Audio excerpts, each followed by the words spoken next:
Bus stand থেকে বাড়ি ফেরার জন্য বাসে ওঠে কাজল। রবিবার বলে অন্য দিনের মতো বাসে অতটা ভিড় নেই। হাত ঘড়িটার দিকে তাকিয়ে দেখে 9টা বাজতে 10 মিনিট বাকি। আজ দেরি হয়ে গেছে। আসলে কয়েকদিন পর গানের পরীক্ষা, তাই বাচ্চাগুলোকে ভালো করে বুঝিয়ে দিতে হচ্ছে। বিশেষ করে এই রবিবার দিনটা একসঙ্গে 4-4টে বাড়ি গানের টিউশনি থাকে। কাজলের একা বসে থাকতে ভালো লাগছিল না। ব্যাগ থেকে ফোনটা বের করে বেশ কয়েকদিন পর নেট অন করলো। নেট অন করার সঙ্গে সঙ্গে হুড়মুড় করে ফেসবুকে কতগুলো নোটিফিকেশন এলো। এত নোটিফিকেশন দেখে কাজল ফেসবুক অন করলো। ওকে ট্যাগ করে অনেক কিছু ফটো ছেড়েছে। ফটো দেখতে দেখতে মনে পড়লো গতকাল ওর এক স্কুল বান্ধবীর ছেলের অন্নপ্রাশন ছিল। নিজের মনে একটু হেসে নেয় কাজল। ওর সমবয়সী বান্ধবীদের কয়েক বছর আগেই বিয়ে হয়ে গেছে। এইসব কথায় মনে পড়লো কালকেই তো ওর জন্মদিন। আগামীকাল 27 বছর পূর্ণ হবে। কাজল লক্ষ্য করেছে আজকাল বাবা কেমন কম কথাবার্তা বলে। মনে হয় কিছু নিয়ে চিন্তা করে। আসলে বাবা মা দুজনেই খুব চেষ্টা করে ওর বিয়ের জন্য। প্রায় 2 দিন অন্তর পাত্রের খোঁজ নিয়ে আসে, কিন্তু প্রতিবারই পাত্র ওকে দেখার পর কেউই পরে আর যোগাযোগ করে না। মুখে অনেক মানুষকেই কাজল বলতে শুনেছে রূপ দিয়ে বিচার হয় না, আসল বিচার তো গুণ দিয়েই হয়। কিন্তু ওইসব কথা লোকে বলার জন্যই শুধু বলে। আগে দর্শনধারী তারপর গুণ বিচারী, এই ধারণাটা সবাই মনের মধ্যে পোষণ করে রেখেছে। তবে এইসব নিয়ে কাজল ভাবে না। দিব্যি আছে নিজের মতো করে। গান আর বাবা মা এরাই ওর জীবনে যথেষ্ট। কাজল জানে ও খুব কালো, কিন্তু তাতে কি, সেই জন্য তো কারো থেকে কোনো অংশে কম নয়। তবে আশেপাশের মানুষরা ওকে কেমন অবহেলার চোখে দেখে, এটা সব থেকে বেশি খারাপ লাগে। কাজলের মা বাবার জন্য কষ্ট হয়। রাত জেগে বাবা মায়ের কথা ভেবে চোখের তলায় কালি পড়ে গেছে। তার উপর বয়সের ছাপ তো আছেই। পড়াশোনার সাথে গানের গলাও খুব ভালো। সেই জন্য স্কুল কলেজে প্রচুর নাম কাজলের। বাসটা খুব জোরে ব্রেক কষে, আর কাজল ভাবনার ঘর থেকে বেরিয়ে আসে। সামনে তাকিয়ে দেখে বাসে একজন ছেলে উঠল। বেশ কিছুক্ষণের জন্য চমকে যায় কাজল। এই তো সেই রণজয় দা। কলেজে যে কোনো ফাংশন হোক, রণজয় আর কাজলের গান ছাড়া চলবেই না। দুজন যখন একসঙ্গে গান করত, সবাই মুগ্ধ হয়ে তাকিয়ে থাকতো। তবে কিছু মানুষকে কাজল বলতে শুনেছে রাজপুত্রের পাশে কোথাকার শেওড়া গাছের পেতনি। কিন্তু মনে মনে এইসব নিয়ে কখনো মন খারাপ করেনি। বরং এটা ভেবেছে ভুল কিছু বলে না লোকে, তবে তাই নিয়ে কখনো আফসোস করেনি।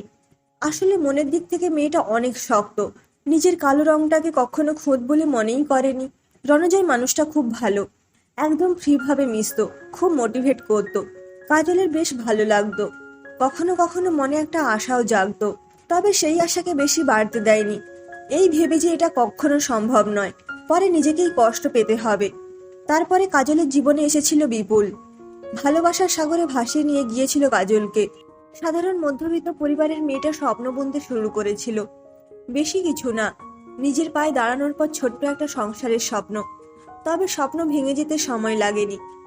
কলেজ শেষে 2 বছর পর যখন বিপুলকে বলেছিল বিয়ের কথা, মুখের উপর বিপুল বলে দেয়, বিয়ে? আমাদের সম্পর্কটা এতটাও গভীর নয় যেটা বিয়ে পর্যন্ত যেতে পারে কাজল। প্রথমে কাজল একটু অবাক হয়েছিল, তবে তারপরে নিজেকে স্বাভাবিক করে। শান্ত দৃষ্টিতে তাকিয়ে বিপুলকে বলে, ওহো, তাহলে আমাদের মধ্যে এতদিন কিসের সম্পর্ক ছিল? তুমি যে আমাকে ভালোবাসার কথা বলেছিলে, ওগুলো সব মিথ্যে? বিপুল নিজের চোখ মাটির দিকে নামিয়ে বলে, ভুল করেছিলাম। এই বছরে বুঝে গেছি আমাদের মধ্যে বন্ধুত্বর বেশি কিছুই নেই। আর তাছাড়া মানানো বলেও তো একটা ব্যাপার আছে, তাই না? মা আমার বিয়ে ঠিক করেছে, মেয়ে দেখা প্রায় হয়েই গেছে। তোমাকে আজকে এটা বলতেই এসেছিলাম। কাজলের নিজেকে খুব ছোট লাগছিল। ভালোবাসা ভিক্ষা চাওয়ার কোনো মানসিকতা ওর নেই। বুকের ভেতরটা ভেঙে চুরে গেলেও হাসি মুখে অভিনন্দন জানিয়ে চলে এসেছিল। দুর্বল বা ভেঙে পড়ার মেয়ে কাজল না। মনের গভীরে কোথাও ভালোবাসা না পাওয়ার কষ্টটা রয়ে গেছিল। তবে বাবা মায়ের মুখের দিকে চেয়ে কিছুদিন পরেই নিজেকে শক্ত করে নেয়। তারপর তো অনেক বছর কেটে গেছে। এখন বিপুলের সঙ্গে কোনো যোগাযোগ রাখেনি, রাখতেও চায় না। মনে মনে ধরেই নিয়েছে গল্প উপন্যাসের স্বপ্নে দেখা রাজকুমারের মতো কেউ ওর জীবনে আসবে না। এই বাস্তবটাকে মেনে নিয়ে নিজেই নিজেকে খুব ভালোবাসে, আর জীবনে গান নিয়ে কিছু করতে চায়। যাই হোক, রণজয় বাসে উঠে এদিক ওদিক তাকিয়ে কাজলকে দেখতে পেল। একগাল হাসি মুখ নিয়ে এগিয়ে এসে কাজলের পাশে বসলো। কাজল মিষ্টি হাসি দিয়ে হালকা গলায় বলে, কেমন আছো রণজয় দা? বেশ অনেকদিন পর দেখা হলো। এখন কি করছো? ওরে দাঁড়া দাঁড়া, এত প্রশ্ন? সব মিলিয়ে ভালোই আছি। কি আর করব বল, গানের ফাংশন করে বেড়াচ্ছি। আর তুই কেমন আছিস? আমিও বেশ আছি। হ্যাঁ, গতবারের পুজোর সময় তুমি এসেছিলে তো আমাদের পাড়াতে, দেখলাম। সে কি, তোকে তো আমি দেখিনি, কোথায় ছিলিস? সামনে আসিসনি কেন? ওরে বাবা, তোমার সব ফ্যানেরা তোমায় ঘিরে ছিল, তার মাঝে আমি গেলে চিনতেই পারতে না। বকিস না, তোকে চিনতে পারবো না? কলেজে আমাদের গানের জুটি ফেমাস ছিল, কি সুন্দর তোর গানের গলা, কিন্তু তোকে তো কোথাও দেখি না। না মানে এখন যেসব শিল্পীরা গান করে তাদের তুলনায় তুই যথেষ্ট ভালো। হা হা, আমাকে আবার কে গানের জন্য অফার করবে? 2-4টে টিউশনি করি, ভালোই চলছে।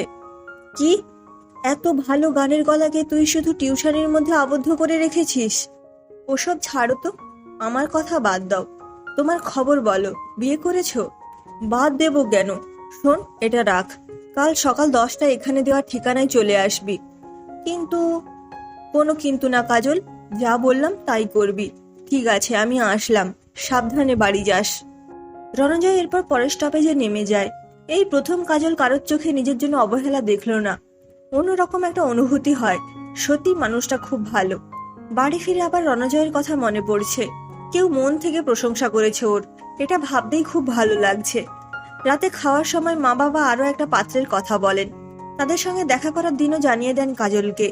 বাবা মাকে কখনো কষ্ট দিতে পারে না কাজল, তাই মুখের উপর কিছু বলে না, হাসি মুখে হ্যাঁ বলে দেয়। পরের দিন সকাল সকাল উঠে স্নান করে তৈরি হয়ে নেয়।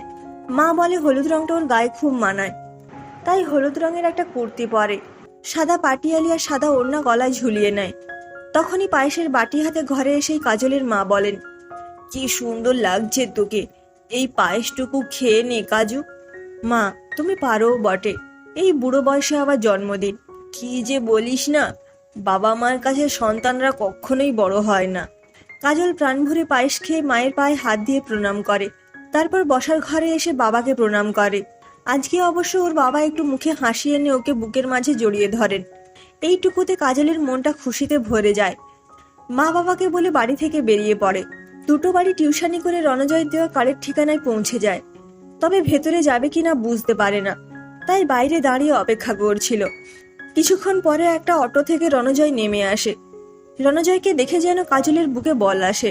তারপর রণজয় নিজেই ওকে সঙ্গে করে ভেতরে নিয়ে আসে। কাজল ভেতরে গিয়ে দেখলো একজন ভদ্রলোক সোফার উপর বসে আছেন। রণজয় কাজলকে বলে, উনি হলেন প্রকাশ বাসু, আমি ওনার হয়ে বিভিন্ন ফাংশনে গান করি। আর প্রকাশদা, এ হলো কাজল, দারুণ গানের গলা, শুনলেই বুঝতে পারবেন।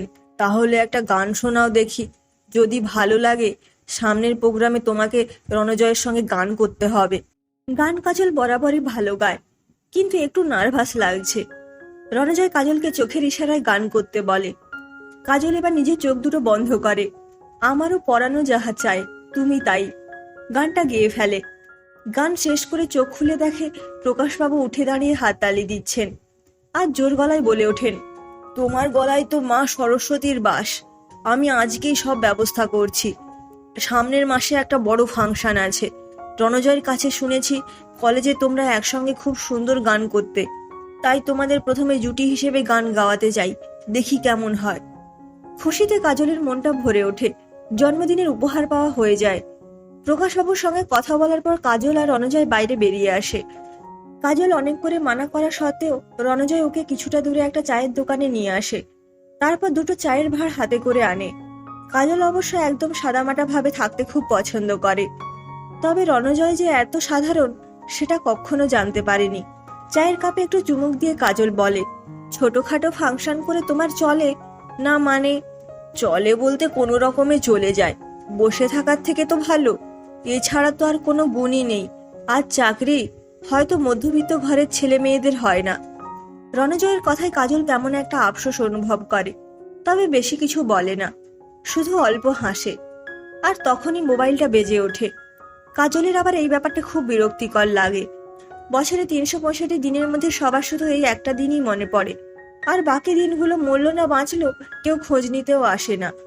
অগত্যা মুখে হাসি রেখে বেশ কিছুক্ষণ সবাইকে ধন্যবাদ জানানোর পালা চলে। 2-4টে ফোন রাখার পর কাজল একটু হাঁপ ছেড়ে নেয়। রণজয় চায়ের টাকা মিটিয়ে কাজলের সামনে এসে বলল, কি হলো, এত হাঁপাচ্ছিস কেন? যেন মনে হচ্ছে বাঘের তাড়া খেলি। হা হা, আসলে শুধু জন্মদিনের দিনই লোকের মনে থাকে, বাকি দিনগুলো ভুলেই যায়। কি জন্মদিন? কার জন্মদিন? তোর? কাজল খেয়াল করেনি মুখ ফসকে জন্মদিনের কথাটাই বলে ফেলেছে। বুঝতে পেরে নিজেকে নিজেই একটু মনে মনে ভালো মন্দ শুনিয়ে নেয়। আর কোনো উপায় না পেয়ে রণজয়ের কথার সম্মতি জানায়। তারপর ঘটে এক অবাক কাণ্ড। রণজয় চায়ের দোকান থেকে দুটো বাপুজি কেক কিনে আনে। একটা কেক কাজলের দিকে এগিয়ে দিয়ে বলে, সরি কাজল, এর থেকে ভালো কিছু দিতে পারলাম না, তবে ট্রিটটা তোর পাওনা থাকলো, পরবর্তীতে অবশ্যই দেব। কাজল আর কিছু বলে না, শুধু মনে মনে এটাই ভাবে, কিছু মানুষ সাধারণের মধ্যেও অসাধারণ হয়। সে যাই হোক, সেদিন দুপুরে কাজল বাড়ি ফিরে মায়ের হাতে অনেক রকম রান্না করা পদ খায়। কিন্তু তারপরে তো বেশ 10-15 দিন মতো রণজয়ের সঙ্গে কোনো যোগাযোগ ছিল না। কাজল তো ধরেই নিয়েছিল মিথ্যে আশা করে লাভ নেই, হয়তো প্রকাশবাবু অন্য কাউকে পেয়ে গেছেন। তবে সেদিন দুপুরে কাজলের এই ভাবনা ভুল প্রমাণিত হয়। রণজয় ফোন করে জানায় আর 15 দিন পরেই গানের ফাংশন। এরপর থেকে প্রায় প্রত্যেক দিন সকালে রণজয় আর কাজলকে একসঙ্গে প্র্যাকটিস করতে হতো। দেখতে দেখতে গানের ফাংশনের দিন চলে আসে। এই প্রথম কাজল কোনো বড় মঞ্চে নিজের প্রতিভাকে তুলে ধরবে। বাবা মায়ের আশীর্বাদ নিয়ে মঞ্চে উঠেছিল, কিন্তু তাও কোথাও যেন একটু ভয় কাজ করছিল। সেই মুহূর্তে অনুভব করে রণজয় ওর হাত ধরল। কাজল জানে না রণজয় জেনে কি না জেনেই ওর হাত ধরল, তবে এটুকু বুঝতে পারে ওর হাতের স্পর্শে কেমন যেন ভরসা অনুভব করলো। দুজনে মাইকের সামনে দাঁড়িয়ে অসাধারণ একটা রবীন্দ্রসঙ্গীত পরিবেশন করলো। গান শেষে হলের মধ্যে হাততালির আওয়াজ ভরে গেল। এরপরে আর ওদের দুজনকে বসে থাকতে হয়নি, একটার পর একটা ফাংশনের জন্য দৌড়াদৌড়ি করে বেড়াতে হয়েছে। রণজয় আর কাজল, এই জুটির নাম শুনলেই হল পুরো হাউসফুল হয়ে যেত। ধীরে ধীরে কাজলদের অবস্থা ভালো হতে লাগলো। ফাংশনের টাকায় কাজল নিজের একটা ফ্ল্যাট ভাড়া নিল। এই সবের মাঝে কাজল আর রণজয়ের সম্পর্কটাও একটু একটু করে গভীর হতে শুরু করে। কাজল সম্পর্কটাকে বন্ধুত্বের থেকে বেশি কিছু ভাবেনি, আর ভাবতেও চায় না, কিন্তু ওর প্রতি রণজয়ের ছোট ছোট খেয়াল রাখাগুলো বেশ ভালো লাগে। এইভাবে দেখতে দেখতে 2 বছর কেটে যায়। সামনে একটা ফাংশন আছে, তার জন্য প্র্যাকটিস চলছে জোর কদমে। এখন অবশ্য চারিদিকে ওদের দুজনের অনেক নাম হয়েছে, তাই যেখানে সেখানে চায়ের দোকান পেলেই বসে চা আর বাপুজি কেক খেতে পারে না। একদিন সন্ধ্যেবেলা বাড়ি ফেরার আগে একটা ক্যাফেতে দুজন দুজনের সামনে বসে আছে। কফির কাপে চুমুক দিয়ে রণজয় বলে, শোন, কালকে আমি প্র্যাকটিসে আসতে পারবো না, একটু কাজ আছে, তুই একটু ম্যানেজ করে নিস। ম্যানেজ না হয় করব, কিন্তু কি কাজ? গার্লফ্রেন্ডের সঙ্গে ঘুরতে যাবে বুঝি? হা হা, গার্লফ্রেন্ড না, বল হবু বউয়ের সাথে দেখা করতে যাব। আসলে মা অনেক দিন ধরে খুব জোরাজুরি করছে। মায়ের তো মেয়ে পছন্দ হয়েই গেছে, সামনের মাসেই মনে হয় বিয়েটা হয়ে যাবে, বুঝলি? বিয়ে? তুমি আগে বলনি তো। কাজল চমকে উঠে বলে, খেয়াল ছিল না, বলা হয়নি। এবার যেতে হবে, চল তোকে বাড়িতে ড্রপ করে দিই। ঠিক আছে, অনেক অভিনন্দন তোমায়। মুখে একটা হাসি এনে কাজল বলার চেষ্টা করে। রণজয় অল্প করে হাসির ছোঁয়া মুখে লাগিয়ে নেয়। কিছুদিন আগেই একটা গাড়ি কিনেছে রণজয়। কাজলেরও স্কুটি কেনার ইচ্ছে ছিল, কিন্তু ওর মা বাবা সব টাকা বিয়ের জন্য জমিয়ে রাখছে। কাজলের আর বিয়ে করার কোনো ইচ্ছেই নেই, ব্যস্ত আছে বাবা মা গান নিয়ে। তবে বাবা মায়ের মুখের ওপর কিছুই বলতে পারে না। আর এই মুহূর্তে কাজলের কি হচ্ছে ও তো নিজেই বুঝতে পারছে না। গাড়িতে যাওয়ার সময়ও চুপচাপ ছিল, এমনকি নামার পর শুধু একটা শুকনো বাই বলে বাড়িতে চলে আসে। সেদিন রাতে কাজল কারোর সাথে কথা বলেনি, শুধু ব্যালকনিতে চেয়ারে শান্তভাবে বসেছিল। মনের মধ্যে যেন একরাশ অভিমান ভিড় করে আসছে। পরের দিন সকালে প্রকাশবাবু হঠাৎ ফোন করে জানিয়ে দেন গানের প্র্যাকটিসে না আসতে। ফোন রেখে কাজলের মনে হয় ভালোই হলো, মন খারাপের মাঝে একটু একা থাকতে পারবে। হ্যাঁ, মন খারাপ, কিন্তু কেন মন খারাপ কাজল বুঝতে পারছে না। হয়তো না বোঝার ভান করছে। দুপুর অব্দি চুপচাপ একা ঘরে বসেছিল।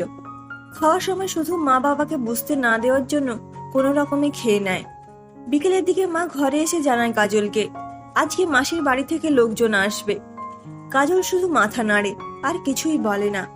সন্ধে হয়ে আসলে চোখ মুখ ধুয়ে নেয়। তারপর আলমারি থেকে সাদামাটা হলুদ রঙের কুর্তি আর সঙ্গে পাটিয়ালি পরে, চুলে একটা ক্লিপ লাগিয়ে দেয়, আর কানে দুটো ছোট ছোট ঝুমকো পরে। বেশ মিষ্টি দেখাচ্ছে, তবে মুখ দেখে মনে হচ্ছে মনের ভেতর তোলপাড় হচ্ছে। কিছুক্ষণ পর গাড়ির আওয়াজ পেতে বুঝতে পারে মাসিরা চলে এসেছে। মন যতই খারাপ থাক, হাসি মুখে বাইরে বেরিয়ে আসে। বাইরে এসে ঘটে এক কাণ্ড। দেখে রণজয় ওর মাকে সঙ্গে নিয়ে সোফার উপর বসে আছে। কাজল একটু ঘাবড়ে যায়। এগিয়ে এসে রণজয়কে বলে, এ কি রণজয়দা, তুমি এখানে? মেয়ে দেখতে যাওনি? কাজলের কথায় সবাই হো হো করে হেসে ওঠে। রণজয়ের মা উঠে এসে কাজলের মাথায় হাত বুলিয়ে বলেন, শোনো মেয়ের কথা, এই মেয়েকে কে বোঝাবে? রণ, তুই ওর সঙ্গে একটু আলাদা করে কথা বল, এখনো ছেলে মানুষই রয়ে গেল। এই মুহূর্তে রণজয় কাজলের ঘরের ব্যালকনিতে দাঁড়িয়ে আছে। কাজল একটু দূরে মুখটা কেমন ভার করে দাঁড়িয়ে আছে। এবার ধীরে ধীরে রণজয় একটু এগিয়ে এসে কাজলের হাতের ওপর হাত রেখে বলে, কি রে, মন খারাপ? চোখ মুখ দেখে মনে হচ্ছে খুব কেঁদেছিস। তোর এতটা কষ্ট হবে আমি ভাবিনি। আমি কেন কাঁদতে যাব? রণজয় কাজলের ঠোঁটে আঙুল দিয়ে ওকে একদম চুপ করিয়ে দেয়। তারপর নিজের হাতে কাজলের থুতনি ধরে মুখটা তুলে ধরে। কাজল তো মুগ্ধ দৃষ্টিতে তাকিয়ে আছে, শুধু চোখ দুটো ছলছল করছে। রণজয় ভুরু কুঁচকে বলল, তুই যে আমাকে মনে মনে এতটা আপন করে নিয়েছিস, জানতাম না তো। আমি তো ভেবেছিলাম তুই হয়তো না করে দিবি। কাজল কিছুই বলতে পারে না, সবকিছু ভুলে রণজয়ের বুকে আলতো করে মাথা রাখে। রণজয় কাজলের মাথায় হাত বুলিয়ে দেয়। কাজল এবার অভিমানের সুরে বলে, আমি বা কি করে জানবো তুমি আমাকে নিয়ে এসব ভাবো? আমি তো ভেবেছিলাম আমরা শুধু বন্ধু। পাগলি একটা, কয়েকটা বছর ধরে তোকে নিয়েই তো স্বপ্ন দেখলাম। জানিস কাজু, কখন কিভাবে তোকে ভালোবেসে ফেলেছি আমি নিজেই জানি না। তোর মনের কথা বুঝতে না পারলেও কালকে সন্ধ্যেতে যখন ক্যাফেতে মেয়ে দেখতে যাওয়ার কথা বললাম, মুখটা দেখেই বুঝেছিলাম খুব কষ্ট পেয়েছিস। রাতে অনেকবার মনে হয়েছে ফোন করে তোকে জানিয়ে দিই, কিন্তু ভাবলাম না থাক, তোকে একটু সারপ্রাইজ দিই। একটা প্রশ্ন করি? জানি প্রশ্নটা হয়তো শুনতে কেমন লাগবে, তাও বলছি, সত্যিই আমাকে নিয়েও স্বপ্ন দেখা যায়? কেন যাবে না? লোকের মুখে নিজেকে সাধারণ শুনতে শুনতে ভুলেই গেছিস। তুই তো সাধারণের মধ্যেও অসাধারণ। তুই আমার প্রিয়তমা কাজু। আচ্ছা, তুই আমায় বিয়ে করবি তো? জানি না, যাও। ও বাবা, আমার কাজু আবার লজ্জা পায়। আর কিছু বলার বা শোনার বাকি থাকে না। কাজল রণজয় একে অপরকে জড়িয়ে ধরে। দুজনের মাঝে এখন শুধু নীরবতা বিরাজ করে, তবে মনে মনে দুজনেই দুজনকে বলে, অনেকটা ভালোবাসি।